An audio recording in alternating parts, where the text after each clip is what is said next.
This story is titled, I Flew 2,300 Miles to Be My Mom's Plus One After Her Divorce. I paid for the trip, the hotel, everything. At the gala, she introduced me like I was her driver, then whispered, don't embarrass me with your sad life. At dinner, she toasted my sister for being the only child worth mentioning. I just smiled, ate my steak, left early. 3 days later, I made one move that left her weeping in a hotel lobby. Now she won't stop texting, please come back. This isn't fair. I'm writing this from a plastic airport bench with my jacket half off, still smelling like cheap hotel soap and silent tears. My phone is on 12% and I can't stop doom scrolling between Reddit and my mom's texts, pinging in every 45 seconds with some new version of, please, just come back. We can talk. The kicker? She hasn't even said sorry. I should have known. God, I did know. But I still bought the damn plane ticket, paid out of pocket for 3 nights in a semi-decent hotel, flew across the country for her. Because she called crying a month ago. Divorce papers signed, voice shaking like a teenager, said she couldn't go to the annual post-divorce gala alone. Her words, not mine. It's a thing her old sorority friends do, a kind of reclaim your life soiree. I thought maybe this time I could be there for her in a way that would mean something. Backstory, because I guess that's what people care about. I'm 25, name's Ellie. My mom, Sharon, 55, just finalized her second divorce. This one from a real estate guy named Phil, who had 2 boats and 0 emotional intelligence. My younger sister Chloe, 22, the golden one, is finishing her master's in something impressive and very shareable on Facebook. She couldn't come to the gala because she was writing her thesis on narrative trauma or whatever, but my mom forgave that instantly. Me, I work remote, freelance, barely scraping by but doing my best. So obviously I was the one expected to show up. Thing is, my mom's always been like this. Polished, presentable, the kind of woman who takes you school shopping and then spends 40 minutes bragging about her Pilates instructor to the cashier. She's charm and perfection until you're close enough to hear her whisper insults between photo ops. She used to call Chloe our little Yale girl, and me, our complicated one. My role in the family has always been the support beam nobody paints. But still, I booked the flight, rushed deadlines, maxed out one of my cards for the hotel, because she said she couldn't deal with logistics right now. When I landed, she hugged me at baggage claim and told me I looked casual. I was wearing a black jumpsuit. She said I'd stand out next to her dress. I laughed it off. I always laugh it off. The gala was supposed to be a chance for her to feel like herself again. That's what she kept saying. I need someone who really knows me there, she said. Someone who gets it. And I really thought that was me. We got there, and she looked stunning. Credit where it's due. Hair done, new gown, that pageant smile locked and loaded. I stood beside her, holding her phone, her purse, her wrap like a damn assistant. Then it happened. She introduced me to the first couple we met as, this is Ellie. She helped me get here. No relation, no daughter, just a generic helper. I laughed, assuming she was flustered. Then she did it again, and again. By the 4th time, I tried to joke, you know I'm your daughter, right? She smiled tight, leaned in and whispered, don't embarrass me with your sad life tonight. Please. I felt like I'd been slapped, but I smiled. Because that's what you do, that's what I do. It got worse at dinner. 6 people at the table, everyone doing champagne toasts. My mom stood up, she'd had 3 glasses by then, and raised her flute to Chloe. To my brilliant daughter, she said, the only child worth mentioning, the one who makes me proud. The table laughed, like it was a joke, but her eyes met mine over the rim of her glass and she didn't blink. I didn't cry, I smiled. I ate my steak. I didn't say a word. I left early, told her I wasn't feeling well. She didn't follow me. Didn't even check if I made it back okay. I'm not a dramatic person, but 3 days later, I did something that changed everything. And when she saw what I'd done, she wept like a child in the hotel lobby. I didn't sleep the night after the gala. I lay in the hotel bed staring at the ceiling, half waiting for my mom to text, half praying she wouldn't. Around 3 a.m., I started drafting the speech I should have given at dinner. The one that said, hi, I'm Ellie. I flew 2,300 miles to carry my mother's ego in a sequined purse. But I didn't send it. I just saved it in my notes app and stared at it until my eyes burned. Next morning, radio silence. Not a text. Not a knock on the door. I was supposed to meet her for brunch. Her idea. I showed up 10 minutes early, sat at a stupid outdoor bistro table with my sunglasses on and her favorite flowers in a paper wrap beside my mimosa. She never came. Didn't even cancel. When I called, it rang once and dumped to voicemail. She posted later that afternoon, a boomerang of her clinking glasses with a woman named Terry, captioned, healing, finally. I guess healing doesn't include your daughter. I was still in the city 2 more days. Spent them walking around, going to museums she said were too depressing, trying not to feel like a ghost. When I came back to the hotel on the last night, The concierge handed me a dry cleaning bag. My mom had dropped off her dress for me to carry back. No note, just her initials on a tag like I was the help. That night, something in me snapped. Maybe it was the way the desk clerk looked at me with pity. Maybe it was how quiet the hotel room felt, like all the noise had finally drained out of me. Maybe it was that stupid dry cleaning bag hanging like a carcass on the back of the door. I went to the closet, pulled out the outfit I'd packed but never worn. A tailored black blazer, wide leg pants, heels. The one I bought just in case she needed a +1 who looked the part. I slipped it on, sat at the desk, and opened the old travel journal I hadn't touched since college. She used to love when I wrote in it. Called it a waste of time once I chose freelancing over law school. I wrote her a letter. Not mean, not dramatic. Just the truth. 1 page, front and back. Folded it into the dress bag. I also added something else. Something she wasn't expecting. Something that would unravel her carefully spun version of reality. Then I left it with the concierge, booked a cab to the airport, and got on the earliest flight home. That should have been the end. But she found the letter, and 3 days later I got a call from the hotel manager. Said she'd been in the lobby for an hour, crying on a bench, calling every number in her phone, saying something about, how could she do this to me? And tell her to come back. I haven't answered. Not yet. But the real story? The revenge? That starts next. By the time I landed back home, I'd already turned off red receipts, location sharing, and forwarded her number straight to voicemail. The silence? Deafening. But it felt good. Like standing still after years of running just to keep up. For 48 hours, nothing. Then the dam broke. It started with texts, long ones. Caps lock apologies sprinkled between, you misunderstood me, and, you're still my daughter, of course you are. I didn't respond. I didn't even read them. I just archived the thread and ordered Thai food. Next morning, my sister called. Chloe, the golden child. The only one worth mentioning. I let it ring out. She left a voicemail. Hey, mom's freaking out. What did you do? She's not making sense. And that was music to my ears. Because for the first time, Chloe didn't sound smug. She sounded scared. And that meant the letter had done its job. Let me tell you what I left in that bag. Yes, it was a letter. But not just one of those you hurt me sob fests she could skim through and dismiss. I wrote every story. Every time she made me the punchline in a room full of strangers. Every time she called me a late bloomer while bragging about Chloe's scholarship. The time she told a date of mine, you'll need patience with her. She's emotional. But the real kicker? I included the monologue she made me rehearse for her friend's wedding last year, when she pretended I was a poet for laughs, made me get on stage and recite something I'd written at 16 like it was a party trick. I'd kept that moment buried, until I realized she made me her clown.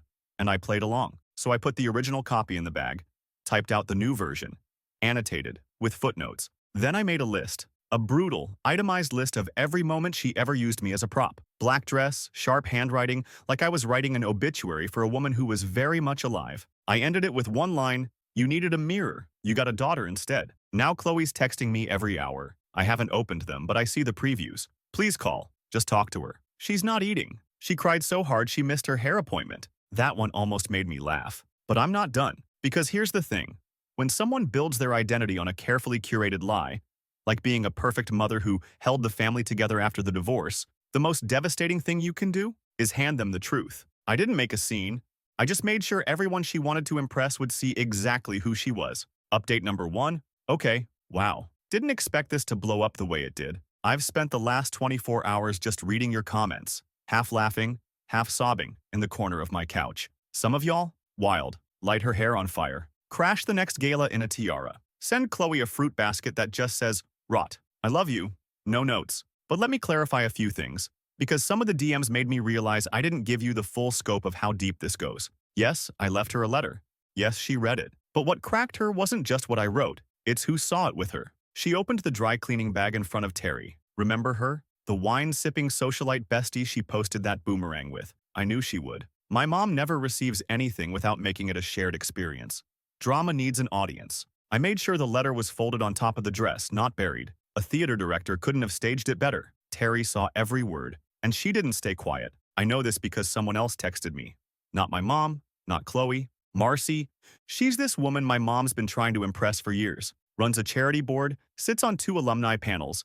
Basically the queen bee of every velvet rope circle in my mom's orbit. And Marcy sent me a message on Instagram, just 5 words. I'm sorry she did that. That's when I knew. The grenade had landed. I haven't heard from my mom since yesterday afternoon. Not directly, but Chloe's still spiraling. One of her texts, yes, I finally read a few, said, she said she doesn't know how to go back to the Gala group now. They're all talking. Good. Because this wasn't about revenge in the usual sense.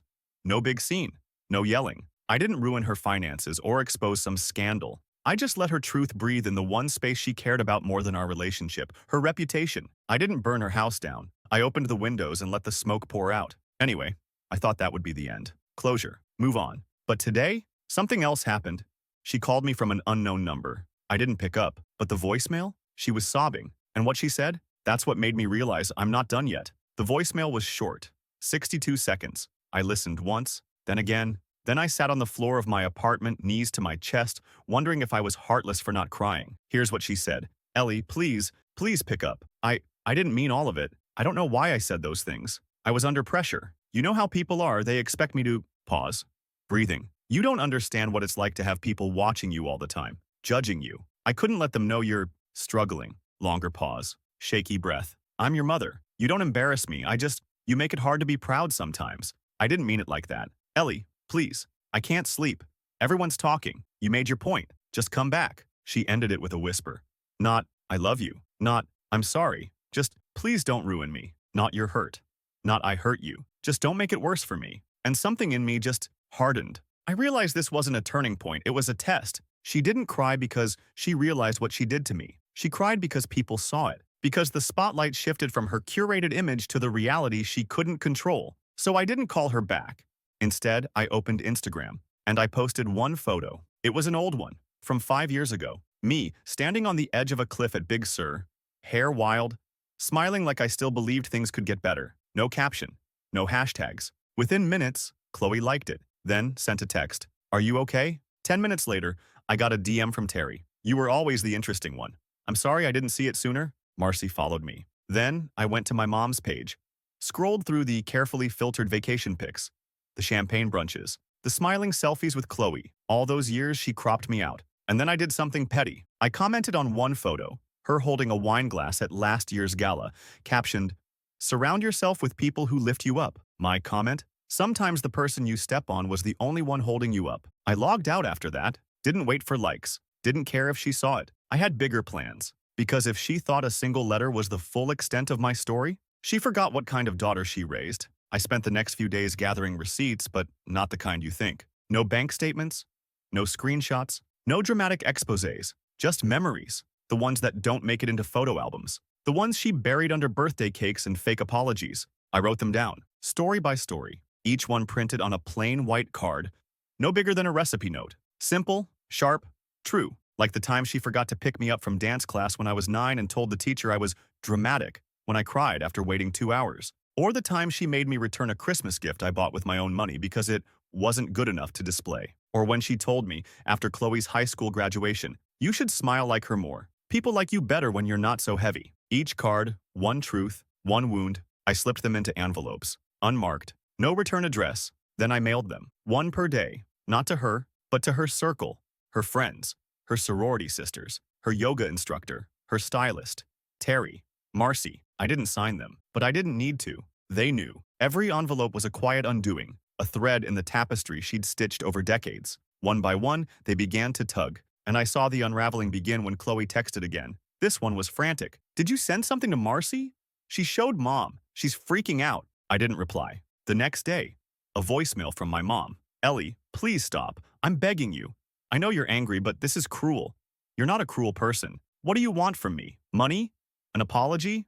Just say it. That's the thing, though. I didn't want money. And it's too late for an apology. What I wanted was simple. I wanted her to live in the discomfort she so easily handed to me. I wanted her to feel exposed, not ruined, not canceled, just seen. Without makeup, without rehearsals, without someone like me holding the spotlight just right. And still, I wasn't done. Because the one person she always performed for, the only audience that ever really mattered to her, was our family. And the reunion was next weekend. Update number 2. This is where the mask finally cracked. The family reunion wasn't mine to attend. Not really. It was on her side. Those crisp-shirted, white wine, passive-aggressive hug types that only speak to me when they need tech help. I wasn't invited. Of course not. But my Aunt Lisa, Mom's sister, the black sheep who sells crystals online and once got kicked out of church for yelling "shut up" during a hymn, texted me. Her message: if you show up, I'll make sure no one kicks you out. Trust me, they need to hear it. I didn't know what it was until I got there. It was held in some overpriced garden venue with string lights and mason jar centerpieces like we were all about to star in a Pinterest ad. I wore black again. Symbolic, maybe. Or maybe just because I didn't want to be mistaken for another smiling extra in her life. She saw me the moment I walked in, stiffened like she'd bitten her tongue, gave me that tight smile that used to make me shrink as a kid. Not this time. I nodded at her and headed to the back. Lisa handed me a white wine and said, "Wait till dessert, I'll set it up." I didn't know what that meant until someone clinked a glass and my mom stood up to give a toast. She looked radiant. Scripted. Said all the right things about healing after loss, resilience, grateful for family. The room ate it up. Then Lisa stood and said, "Before we wrap, Ellie's here. She flew 2,300 miles for this. I think she deserves a minute." The room went still. My mom's smile froze. Her eyes begged. She didn't say no, but she didn't have to. I took the mic, and for the first time in my life, I told the truth, with a smile just like hers. I didn't rage, I didn't cry, I just said, "I'm really happy to be here. It's been a long year. Some of you know I came to support my mom at her gala last month. What you might not know is she introduced me to half the room as her driver. Later, she toasted my sister as the only child worth mentioning. So if I'm quiet tonight, it's not because I'm bitter. It's because I'm realizing what happens when silence becomes survival." You could hear forks drop. Then I added, "Anyway, thank you to Aunt Lisa. You were the first person who looked at me and didn't ask what I could carry, but asked how I was. That's rare in this family." I handed the mic back and sat down, took a sip of wine, didn't look at my mom. She left before dessert. Chloe followed her. Lisa squeezed my hand under the table and whispered, "Now that's a toast." I've gotten a dozen messages since, some shocked, some supportive, some silent, and one from my mom. "How dare you humiliate me like that?" No apology, no self-reflection, just blame. But I'm not playing clean-up crew anymore. Next, I'm disappearing from her script entirely. After the reunion, I didn't go home. I didn't even go back to the hotel. I went to a bookstore, the kind with creaky floors and crooked shelves and a cat named Raisin asleep in the window. I sat in the poetry section and cried behind a hardcover copy of The Collected Works of Audre Lorde. Not because I was sad, but because for the first time in 25 years, I had said everything I meant, and no one stopped me. That's when the idea came. She'd spent her whole life writing the story of our family like it was a fairy tale. She was the triumphant single mom, Chloe was the golden heroine, and me? I was the complex subplot, the one who showed up but never sparkled, the one who carried the bags and the burdens and never got a line worth quoting. So I decided to rewrite it. Literally, I opened my laptop and started a blog. Nothing flashy, no ads, just a clean white page with a title, The Other Daughter. I wrote the whole story. Gala to reunion, letter to toast, no names, no slander. Just truth, emotion, and clarity sharper than anything she'd ever prepared for a PTA fundraiser. And people read it. Not millions, but enough. Cousins, extended family, even a woman who used to be my babysitter and left a comment saying, "I always wondered why she treated you like that. I'm sorry I never said anything." It spread, quietly, organically. And one by one, her circle started asking questions. Terry unfollowed her on Instagram. Marcy stepped back from the charity board. Her old college roommate left a comment that just said, "It's never too late to say sorry." And then, my mom texted me, "You made your point. Take it down." I didn't answer. So she emailed me, "Ellie, this is cruel. People are talking. I can't go anywhere without feeling like they're looking at me." She still didn't get it. This wasn't about revenge. It was about reclaiming authorship. She wrote me out of her narrative so many times, I forgot I had a pen too. And this time, I wasn't just a footnote. The blog kept growing, quiet ripples, like throwing stones in a pond that looked still until it cracked. I got a message from Chloe. It wasn't angry, wasn't defensive. "Ellie, I didn't know it was that bad. I'm sorry. For the toast. For everything." She didn't try to justify, didn't ask for forgiveness, just left the door open. I didn't walk through it. Not yet. Because this isn't about building bridges anymore, it's about clearing the wreckage. My mom stopped texting. For days. Then a card showed up in my mailbox. Cream envelope. Her handwriting. I stood in the doorway holding it, staring at my name like it was foreign. I didn't open it right away. I made tea. I let the cat sniff it. I debated burning it. Then I read it. It wasn't what I expected. "Ellie, I've rewritten this card 5 times. Each one sounded like me trying to explain away things that can't be explained. The truth is, I've been so scared of being pitied that I built a version of myself no one could challenge. You challenged it, and I punished you for it. Not because you embarrassed me, but because you saw me. I don't expect forgiveness. I know I haven't earned that, but I wanted you to know." I read the blog. I cried, not because of what people think of me now, but because I finally saw what you've been carrying. I wish I had been strong enough to carry some of it with you. I love you. I'm sorry, Mom. I reread it 3 times. I didn't cry, but I felt something shift. Not forgiveness, not reconciliation, just release. That night, I wrote one last post on the blog, title, The Letter That Changed Nothing, but Also Everything. I posted the letter, with her permission, no commentary, just let it live there, and then I turned off comments, logged out, closed the laptop, and took a walk. Because I'm not the daughter who disappears anymore. I'm the one who stayed, who spoke, who's finally being written into the story, in her own handwriting. I didn't go to her birthday. That's how this ends, if we're being clean about it. A week after the blog's final post, Chloe texted, Mom's birthday dinner, low-key. She wants to know if you'll come. I said no, not angrily, not with a dramatic paragraph, just number. But tell her I hope she has a peaceful one. And I meant it. Because here's the thing. Peace doesn't always come from reunions or apologies or some big emotional embrace. Sometimes peace is sitting at your own table, eating takeout on a paper plate, not waiting for someone to finally look up and see you. Sometimes peace is quiet, not silence, just quiet. The kind where no one's stepping on your name like it's a wrinkle to be smoothed out. My mom called again 2 days after her birthday, left a voicemail. Her voice sounded different this time, smaller. I know you won't call back, and I don't blame you, but thank you for holding a mirror up when I kept smashing them. I deserved worse. I didn't delete the voicemail. I didn't call back either. I don't need a final scene, because this isn't a movie. It's real. It happened. It hurt. And I lived. Now, I keep the letters in a drawer. Sometimes I reread them, not to spiral, but to remind myself I'm not crazy, that it was as bad as it felt, and that surviving it wasn't weakness. It was strength. I still get messages. From strangers. From people who saw their own mothers in mine. Who saw themselves in me. And if you're one of them, reading this now, I hope you know, you're not the broken one just because they refuse to write you in. Pick up your pen. You don't need her permission to start the story again.